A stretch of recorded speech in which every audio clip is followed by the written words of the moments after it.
for most of my life, peace, the thought of peace or real peace was terrifying, because I'd think there's something wrong, there's something missing. It's not urgent enough, it's not frightening enough, it's not exciting enough, it's not... And now I can do peace. And that's been a long journey. Up in a family that was glossy, probably say glamorous, in Knightsbridge, very rich part of London, and we did have money. And from the outside, everything seemed absolutely lovely and beautiful and wonderful, and people believed that. That's how it looked. And then behind closed doors, the truth is we were barking, because we were all addicts. Every single one of us were addicts. I only know that now. I mean, at the time, we were just what we were, and there were lots of secrets, there was lots of lies, huge amount of violence and abuse. And I didn't know any different, but it was just this extreme of, on the outside, looking amazing. And we did. And on the inside, this dysfunction that was extreme. And my dad was an alcoholic. He didn't know he was, but now I know he was. I don't want to slap labels on everybody, but he seriously was. He drank for England. He also ate for England. He also gambled. He was very violent and very unpredictable. And sometimes he was lovely, but you never knew when. So, and he could change like that. My mum was, she was on uppers and downers, prescriptive pills, so she wouldn't have said they were drugs, and also sleepers, and also she drank a fair amount of red wine and champagne with the drugs. And she also had a food issue, huge food issue. My dad ate too much, but she had the other extreme of eating every other day. She'd heard that an actress did that, so she thought, well, that's obviously the way to remain stick thin and beautiful. And my brother, who was 20 months older than me, he was, oh gosh, anything. He was addicted. He'd swallow something and then go, what was that? Which I can kind of relate to. And he was into heroin in a big way. He was in and out of prison. He was in and out of mental hospitals, mental institutions. And it was all a secret. That's one of the big secrets. Don't tell anyone. Don't tell anyone where David is. He's abroad. He's just gone away. So we're living secrets all the time. And they all died. I mean, by the time I was 26, they're all dead. And my father, his body just exploded. I mean, blood I remember in the sitting room, just blood came out of every orifice. And a few days later, he was dead. Extraordinary. And my mum died of cancer of the esophagus. And my brother, God bless him, he had a drugs-related accident. He was impaled on railings and died in a hospital 8 days later of septicemia and gangrene. And he was 20, and I was 18. And we never spoke about it. He died. It was horrendous, but we never spoke about it. It was just, there was a photograph of him in the sitting room with flowers, always with flowers. And it was as though nothing had happened. And me, my addictions, well, I can't remember being normal. I mean, I can't remember feeling as though I fitted in anywhere. I can always remember feeling not good enough, not pretty enough, not clever enough, not enough of anything, and compensating. My brother was sent to boarding school when he was 6 and I was 4, and I didn't realise he was ever going to come back. I thought he died. And so I was tearing my hair out and tearing my skin at 4.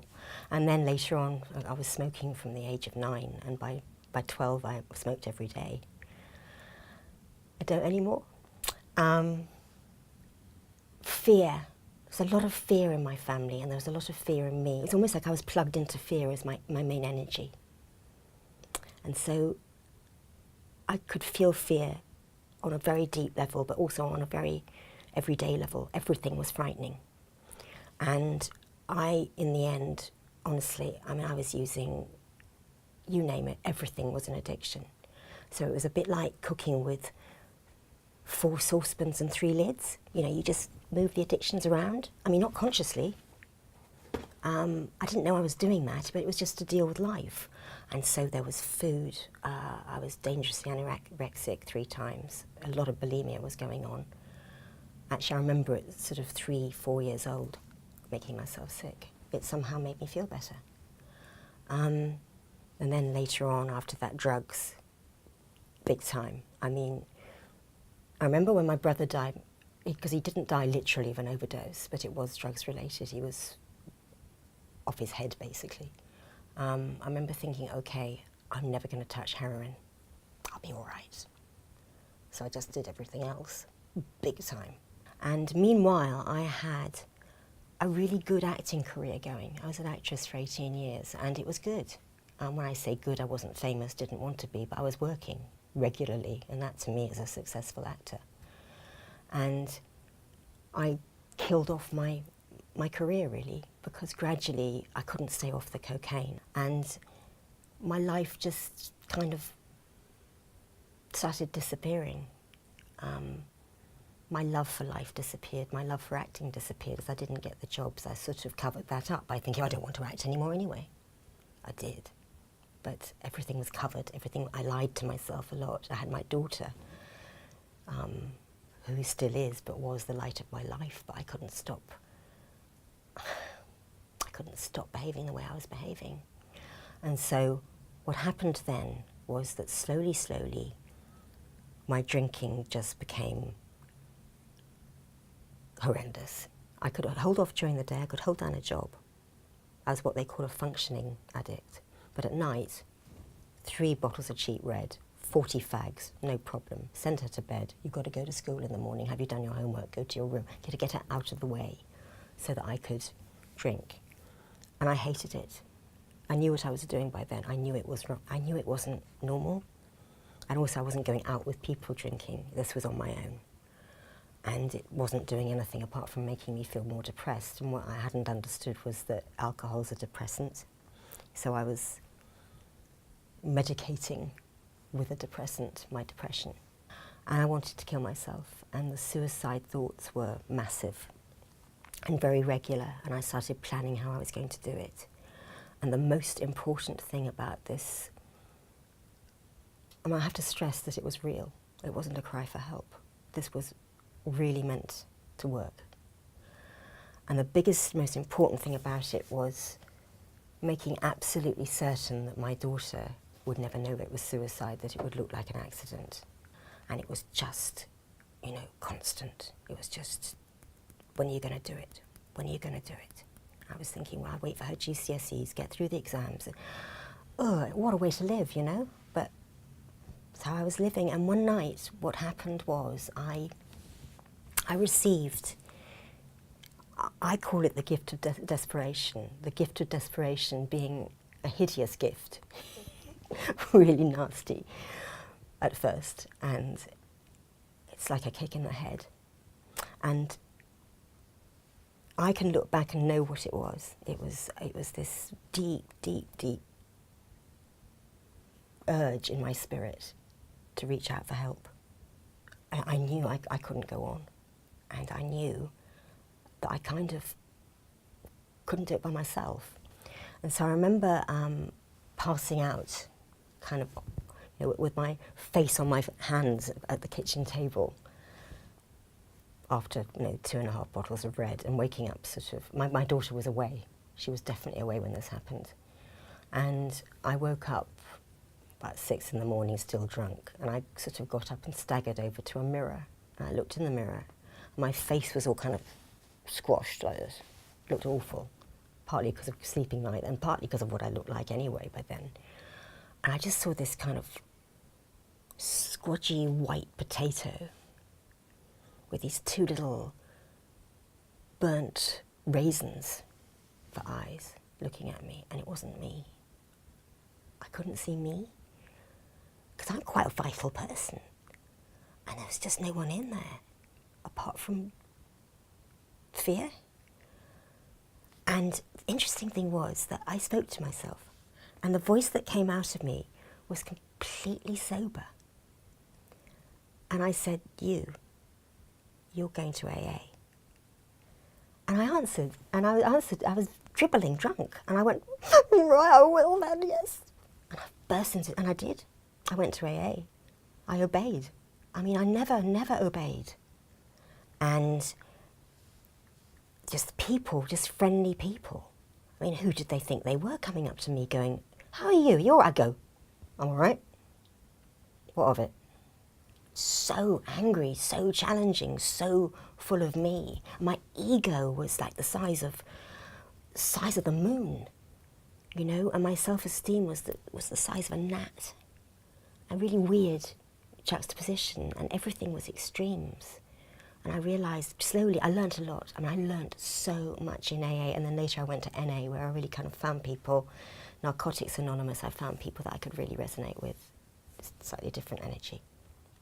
But I learnt so much, and then eventually started to learn how to live, and the recovery course was when I could finally go, okay. I'd love to be able to say that it's all wonderful and cool and hunky-dory, and sometimes it is, and other times it's rubbish. And, you know, there's still extremes that go on in my life, and finding the middle ground is kind of difficult. I also accept that perhaps I am a kind of person that does do that. At least it's not like that anymore, you know, it's like that. And I still have moments of wanting to use, and at the moment, for some strange reason, it's cigarettes. And what I've learnt, and it's so simple, but it really is one day at a time, and I just tell myself, okay, Catherine, you can smoke tomorrow. You can smoke as many cigarettes as you want tomorrow. Today you're not going to. Just get to bed clean. And so somehow it works. And what I've accepted is that having the thought of using, whether it's bad men, whether it's cigarettes, whether it's drugs, whatever it is, food issues, having the thought isn't a problem. It used to be, because then I go and do it. It's whether I entertain the thought, whether I let it in, whether I let it set up home in me. What I have now is choice. And I didn't have choice before. I was doomed, and I know that's really dramatic, but it is dramatic. I was doomed. I was on a road to nowhere but death. And I'm not. You know, I'm going to die at some point, so are you. But I don't have to die like that. And the choice given to me is through recovery. It's through prayer. One of my early prayers in recovery, and I made it up, I just didn't know what to pray, was, God, just for today, I choose to believe that you love me. Thank you. Amen. That's all I could manage. And it worked. And through that, I choose to believe you love me, I received peace. I now just go straight for it. I just go, give me peace. And I used to receive peace, and then I'd panic, but nothing's happening. It was peace. And slowly, I mean, I've been in recovery quite a long time now. You know, I've been around the block a couple of times. But I still feel quite young, because I'm learning who I am. I'm still learning who I am. I'm learning how to live. I'm learning how to be me. I'm learning how to relate to people. AA and then very much NA were absolutely essential to my recovery, and learning all the things, you know, the 12 steps. Wow, they still are. But what I found really frustrating was this higher power, God of your understanding. And I just found that kind of useless, really. And I wanted a God that could do miracles. And I eventually, it was a kind of pride thing. I wasn't going to go back to Jesus. I believed in Jesus in a very kind of sweet, pure way when I was a child. And then I dumped him when my brother died. Understandably, possibly. But I kind of admitted that perhaps he was the one. And definitely now he is the one. And I'm not, oh gosh, I'm not holier than thou. I can swear like a trooper. I'm sure I've still got a temper that I shouldn't have. I still have thoughts that I probably certainly shouldn't have.